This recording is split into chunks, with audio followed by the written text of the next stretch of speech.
वो जो सूरह मायदा की 5वीं आयत का हवाला दे रहा है, तो अव्वलीन अहकाम तो उस वक्त ही जारी हुए। तो अगर ये गाली देने वाली सहाबा की तलवार से जिनके मफाद भी वाबस्ता थे नहीं बच सकी, तो माज़अल्लाह कोई कज़्ज़ाब दज्जाल कहने वाला कैसे बच सकता था? तो वो अगरचे कलमा पढ़ने के मुनकिर थे, लेकिन ये उन पर लाजिम किया गया कि अगर मामूली सी भी तौहीन होगी अहद खत्म हो जाएगा, फिर वो मुबाहुद्दम हो जाएंगे। और ऐसे ही हदीस नंबर 4354 है इसी सुनन अबी दाऊद के अंदर, अन अली रज़ियल्लाहु ताला अन्हु अन्ना यहूदियतन तश्तिमुन नबिय्य सल्लल्लाहु अलैहि वसल्लम। ये दूसरी हदीस है। हजरत मौला अली रज़ियल्लाहु ताला अन्हु कहते हैं कि एक यहूदिया रसूल अकरम सल्लल्लाहु अलैहि वसल्लम को गालियां देती थी, व तकाओ फीहे, और इधर मुंह डालती थी।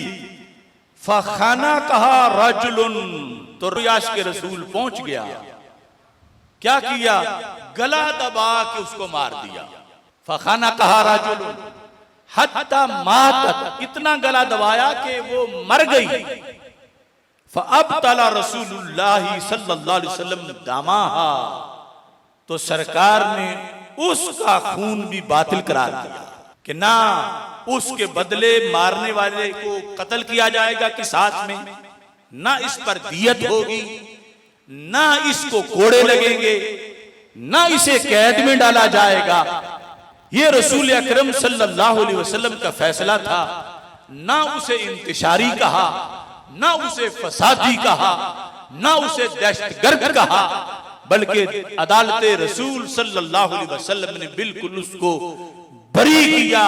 और सहाबा ने उसके पर फख्र किया कि इस शख्स ने, जिसने अहले किताब में से रसूल अकरम सल्लल्लाहु अलैहि वसल्लम की तौहीन की है, उसका कर्ज बाकी नहीं रहने दिया, बल्कि खुद ही सरकार से पूछे बगैर ही सब कुछ मामला पूरा कर दिया।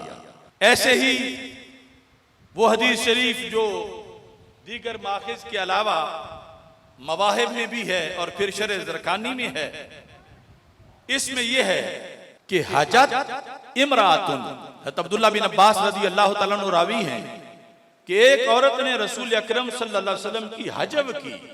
नाम क्या था? अस्मा बिनते मरवान।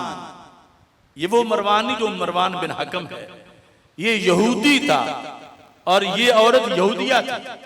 अस्मा बिनते मरवान यहूदिया।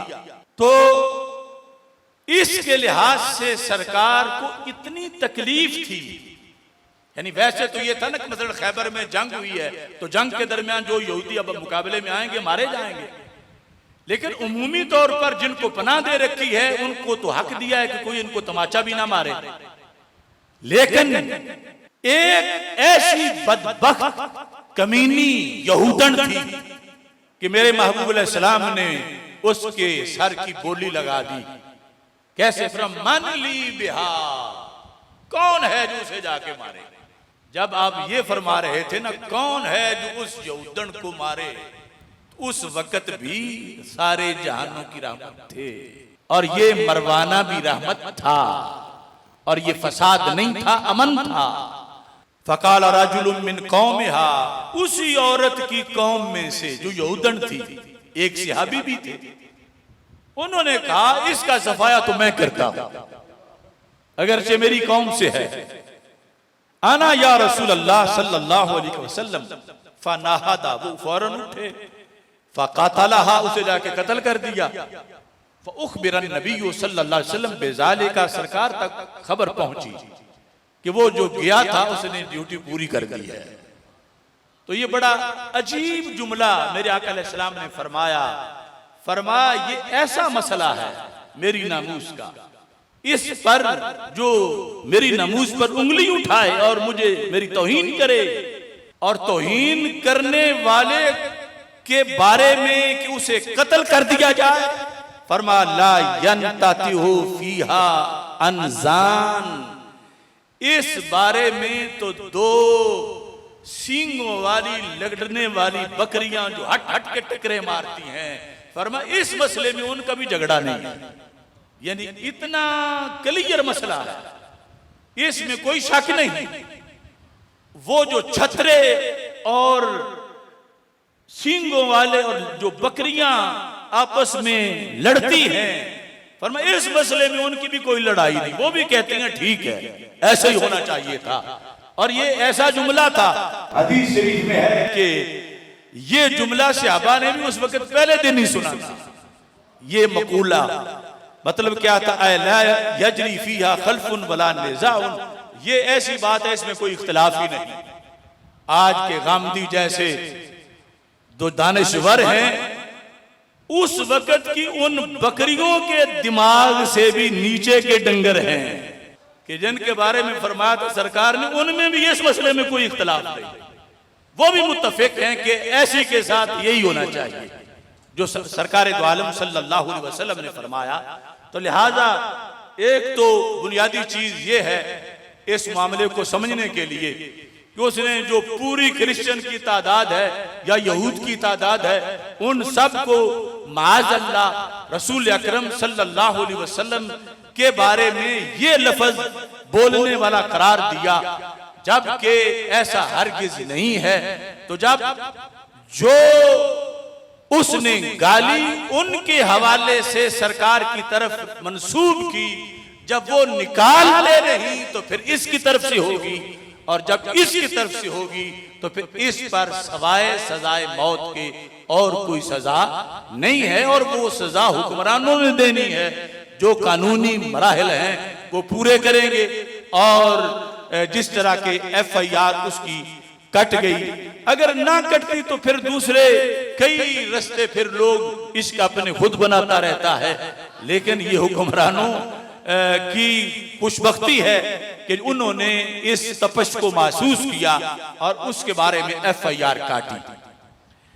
अब इसके लिहाज से हमारे फतवे के अंदर एक जुमला ये है कि अगर क्रिश्चियन में से बतौर फर्ज माज़अल्लाह कोई ऐसी गुस्ताखी कर भी रहा हो, पहले तो है कि किसी ने की नहीं, आज तक कोई रिकॉर्ड में नहीं किसी जमाने के अंदर उनमें से किसी ने ये लफ्ज बोले हों, आ गया बतौर फर्ज। इस पर कुछ लोगों को तशवीश है कि बतौर फर्ज माज़अल्लाह कोई ऐसी गुस्ताखी कर भी रहा हो तो किसी मुसलमान के लिए फिर भी जायज नहीं कि वो उसको अपनी तरफ से बयान करे, उसको अपनी तरफ से बयान करे या किसी शरई मसला की वजाहत में इस गुस्ताखी को कोट करे। मसला है उसको मुस्तदल बनाए, उससे इस्तिदलाल करे, उससे कोई शरई मसला साबित करे। और अगर ऐसा करेगा मुसलमान, उस गाली वाली बात को अपनी तरफ से अपने मसले में दलील बनाएगा, तो फिर समझा जाएगा कि वो इस गाली को हलाल समझता है, इसलिए वो शरई मसले में उसको दलील बना रहा है। और जो सब्बे नबी सल्लल्लाहु अलैहि वसल्लम को हलाल समझे या जायज समझे, तो वो इस समझने से ही काफिर हो जाता है और गुस्ताख बनता है। तो इस बुनियाद पर ये जो मशहूर है, मैंने आखिर में लिखा भी है, नकले कुफर कुफर न बाशत, इसको समझने की जरूरत है। नकले कुफर कुफर न बाशत ये उस वक्त है कि जब किसी के कुफ्र या जुमले को हिकायत किया जाए, उस पर रद्द करने के लिए, उसके इनकार करने के लिए, उसको डैमेज करने के लिए, तो अब नकले कुफर कुफर न बाशत। और अगर कोई किसी के गुस्ताखाना जुमले को नकल कर रहा है अपने किसी शरई मसले की दलील बनाने के लिए, तो अब उसको उस जुमरे में नहीं आएगा कि नकले कुफर कुफर न बाशत। अब न बाशत नहीं होगा बल्कि बाशत होगा। तो यहां पर सूरत हाल जो है वो ये है, उसने कहा, कहता है माज़अल्लाह सुम्मा माज़अल्लाह, ये लफ्ज बोलने पड़ रहे हैं, जो औरत मेरे नबी को दज्जाल समझती है, माज़अल्लाह, ये अपनी तरफ से अब कह रहा है, मेरे नबी को जो दज्जाल समझती है और अल्लाह मुझे इजाजत दे रहा है कि मैं उनकी औरतों से, तुम उनकी औरतों से निकाह कर सकते हो। किस बुनियाद पर? कहता है सूरा अल माइदा की आयत नंबर 5 इसके जरिए।